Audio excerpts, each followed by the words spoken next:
Yo les amis, j'espère que vous allez tous très bien et je suis super content de vous retrouver pour une nouvelle analyse. Est-ce la fin des années grises?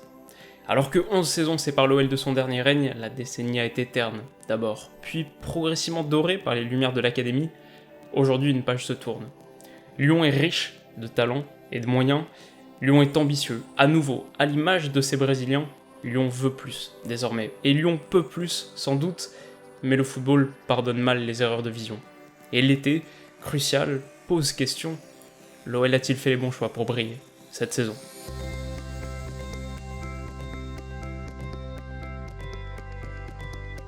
Alors comme vous l'aurez compris, et après avoir simulé le mercato idéal du PSG et de l'OM il y a quelques jours, pour Lyon on est obligé de prendre le problème un peu différemment, puisque le club a déjà bouclé la grande majorité de ses affaires. Du coup on sera ici moins dans une optique de proposition, quel joueur acheter, à quel prix, pourquoi, mais plutôt dans un exercice d'évaluation. Est-ce que les choix qui ont été faits sont les bons? Est-ce qu'ils vont permettre de réaliser les objectifs? Et qu'est-ce qui aurait pu être fait différemment? On commence donc par les départs, et la première session phare de l'été est évidemment celle de Ferland Mendy, transféré au Real Madrid contre 48 millions d'euros, hors bonus, une belle enveloppe, complétée par celle de Tanguy Ndombele que Tottenham s'est offert, pour 62 millions. Jordan Ferry a également quitté le navire, direction Montpellier, pour 2 millions, même somme pour Christopher Martins Pereira, qui rallie le Young Boys de Berne, alors qu'Elisha Owusu file à la Gantoise, transfert gratuit ou presque pour Timothée Cogna. Olivier Kemen, Mathieu Gorgelin, désormais premier gardien du Havre de Paul Le Guen, fin de contrat pour Jérémy Morel, annoncé proche de Brest. Alors qui reste-t-il? La prolongation d'Anthony Lopez est en bonne voie, sans surprise, et Anthony Ratchopi sera le troisième gardien. Impossible d'imaginer également une saison sans Jason Denayer, peut-être le meilleur lyonnais de l'exercice précédent. Marcelo en revanche n'a plus les faveurs du public, mais devrait rester. Situation plus extrême encore pour Mapou Yangambiwa, professionnel n'évoluant plus qu'en réserve, alors que tous les espoirs sont permis pour le très jeune Oumar Soleh, pilier de l'équipe de France U19. À gauche, le départ de Mendy pourrait profiter à Marsal, qui peut également évoluer dans l'axe, comme son camarade du flanc droit Kenny Tété. À 29 ans, le vétéran Raphaël est toujours là, et malgré son rendement aléatoire, il pourrait être l'un des lieutenants-interprètes de Silvinho, alors que la place de titulaire devrait aller à Léo Dubois. Belle surprise de la saison passée, il aura 25 ans en septembre, et son niveau max n'est peut-être pas si haut, mais l'OL a-t-il fait mieux à son poste depuis Réveillère? Lucas Touzard, lui, n'a pas tout à fait les faveurs du projet de jeu présenté par Juninho, mais destructeur efficace, pourrait faire office de plan B en 6, alors Koussem Aouar, 21 ans seulement, sera la perle d'un 4-3-3 lyonnais dont il est presque le vétéran, tant et si bien qu'on lui a déjà identifié une relève, le prometteur Maxence Cacré, prince de la Youth League, est promis à quelques minutes cette année. Pape Cheikh Diop en revanche est une énigme. Très jeune aussi, mais 25 matchs seulement, et moins de 1000 minutes en 2 ans. Cette saison sera décisive, et devrait également l'être pour Bertrand Traoré, sur lequel Juninho dit compter. Mais comment l'expliquer? Joueur prévisible et brouillon, il cristallise les frustrations, d'un Lyon où les différences sont trop rarement collectives. Sa métamorphose semble improbable, mais qui sait? Il prendra peut-être exemple sur Maxwell Cornet, dont les progrès sont notables, et qui pourrait partir titulaire dans une animation offensive encore incertaine. À gauche, on devrait effectivement retrouver Memphis Depay, peu décisif la saison dernière et peu réceptif sans doute au management de Genesio. Il peut aussi occuper l'axe, mais fera face là à la concurrence de l'excellent Moussa Dembélé, qui a eu 23 ans hier, et en 46 apparitions sous le maillot lyonnais, aura marqué 20 fois, pour 6 passes décisives. Si sa finition s'améliore, un très bel avenir lui est promis. On pourrait dire la même chose sans doute de Martin Terrier, offensif polyvalent de plus en plus en vue. On pourrait progressivement en douter en revanche lorsqu'on évoque Nabil Fekir. Transfert avorté à Liverpool, saison décevante, le numéro 10 lyonnais n'est pas favorisé par la mise en place d'un 4-3-3 et il veut partir, mais où? Ces derniers jours, la tendance était plutôt à une reconversion dans un rôle de milieu relayeur, pas franchement adapté à ses qualités, ni à ses défauts. Enfin, Réo Griffiths, 19 ans, Ousseynou Ndiaye, 20 ans, et Yacine Fekir, 21 ans, devraient poursuivre avec la réserve, comme Lenny Pintor, 18 ans, étincelant en Youth League.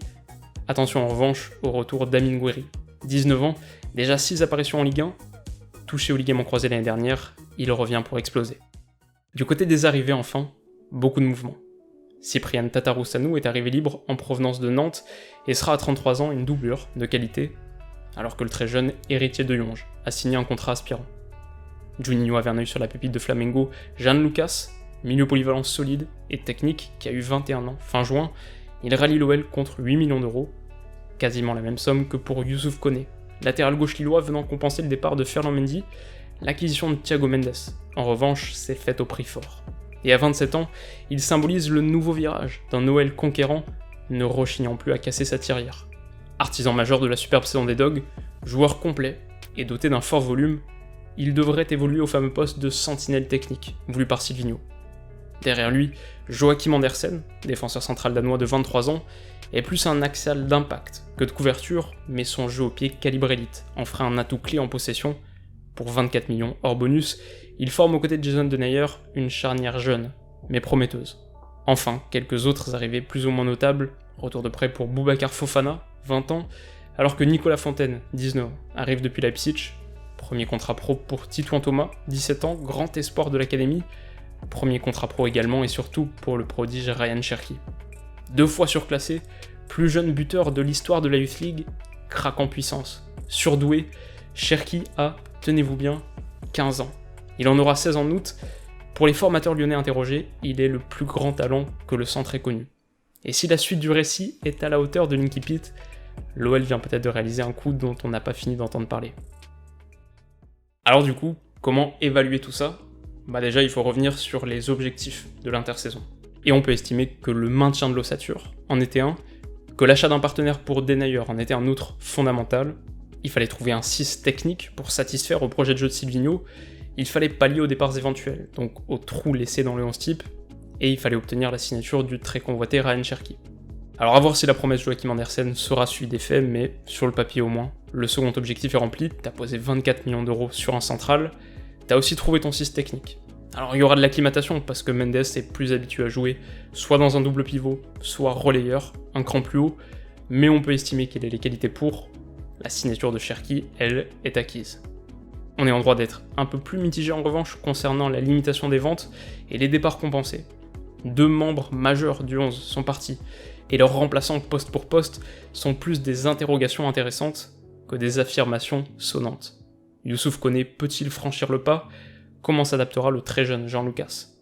Parmi les réserves qu'on peut avoir donc, il y a effectivement celle-ci, tu sais ce que tu perds, pas nécessairement ce que tu gagnes.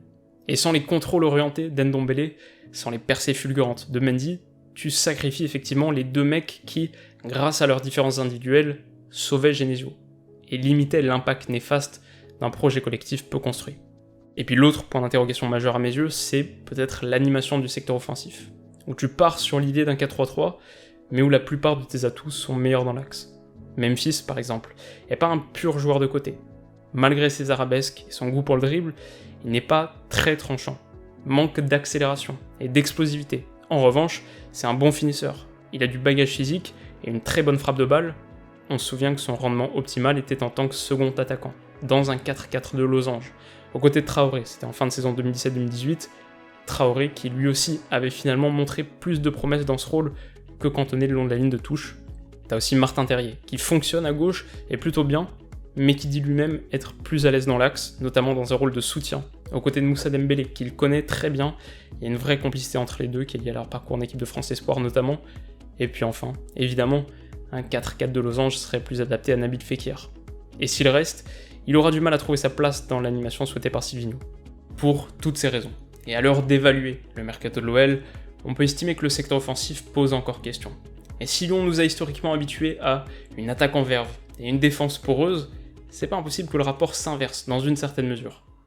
Ce qui nous amène d'ailleurs à l'une des satisfactions de cette intersaison, puisque grâce à l'arrivée de Joachim Andersen, qui relègue Marcelo sur le banc, grâce à la présence de Thiago Mendes, moins percutant qu'Ndombele mais dont le volume de jeu est supérieur et qui a de très bons réflexes en transition défensive, le recrutement de Youssouf Koné, les premières images de Tine qui montrent un Silvinho, lui-même ancien latéral gauche, insistant particulièrement sur le déplacement de la ligne de 4 et sur les coups de pied arrêtés défensifs, talon d'Achille persistant de cette équipe. Si je devais parier, je dirais que l'OL, qui a encaissé 47 buts en Ligue 1 l'année dernière, soit seulement la 8ème défense, est bien armé pour limiter l'hémorragie et monter au moins sur le podium des arrière-gardes. Mon évaluation finale donc est la suivante. En concédant 2 pertes réelles et indéniables, t'as aussi verrouillé une partie significative de ton ossature. Aouar, Dembélé, Denayer, Terrier, Lopez, Dubois bougeront pas. Tu t'offres 4 recrues majeures pour afficher finalement une balance positive de 52 millions d'euros et le 11, dans son ensemble, est plus équilibré. T'as pris un coach inexpérimenté, ce qui sous-tend nécessairement une prise de risque considérable, mais les premiers échos sont rassurants. Figure charismatique, selon les joueurs eux-mêmes, sensibilité aux méthodes pédagogiques modernes. Voilà, sur ce point, c'est évidemment beaucoup trop tôt pour le dire, mais pour avoir suivi avec intérêt les tout premiers pas de Silvinho sur ces derniers jours, je dois dire que mon feeling est quand même bon. Tu sens qu'il apporte ce qui manque à cette OL, sur le plan de l'attitude et du mental, sur le plan de l'organisation collective aussi. Et alors je pense que le secteur offensif pose encore question, je suis pas certain que le personnel soit parfaitement adapté à ce qu'il veut mettre en place, mais si tu resserres les vis en défense, que tu gagnes du volume au milieu, que tu changes de mentalité, que tu as un groupe concerné, prenant goût à l'effort, tu as déjà résolu une bonne partie des problèmes, et il y a des raisons d'être ambitieux. Ma note finale, donc, pour ce mercato, c'est un très encourageant 14 sur 20. Il va falloir du temps à cette OL pour aller là où il veut être, et les premiers mois seront rudes.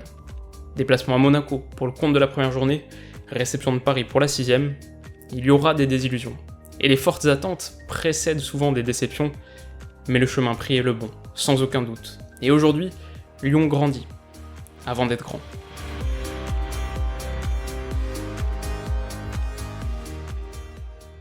Voilà, en tout cas les amis, c'est donc la fin de cette courte analyse, et j'espère bien sûr qu'elle vous aura plu. Mon jugement pourrait être amené à évoluer en fonction de ce qui se passe dans les semaines à venir, en cas de départ de Fekir par exemple, je pense qu'il y aurait pas mal d'éléments à rééclairer, mais donc si ce que vous avez vu pour l'instant vous a plu, n'hésitez pas à mettre un petit like. La dernière fois, votre soutien exceptionnel sur l'épisode marseillais, 17 000 pouces bleus, avait permis à la vidéo d'être davantage proposée par YouTube à des personnes qui ne connaissaient pas encore ma chaîne, pour plus de 170 000 vues à l'heure où je m'enregistre, incroyable, et c'est vrai aussi pour l'analyse du mercato parisien, donc merci beaucoup. Si vous voulez pas rater maintenant le prochain épisode de cette série, avec un club soit français, soit étranger, pourquoi pas, vous pouvez également vous abonner à la chaîne, c'est gratuit, et comme je le dis souvent, mais c'est vrai, c'est de très loin la meilleure manière de m'encourager. Alors de notre côté, quoi qu'il arrive, on se retrouve très vite pour la suite. D'ici là, comme d'habitude, passez une super journée, un excellent week-end, prenez soin de vous surtout. Bisous.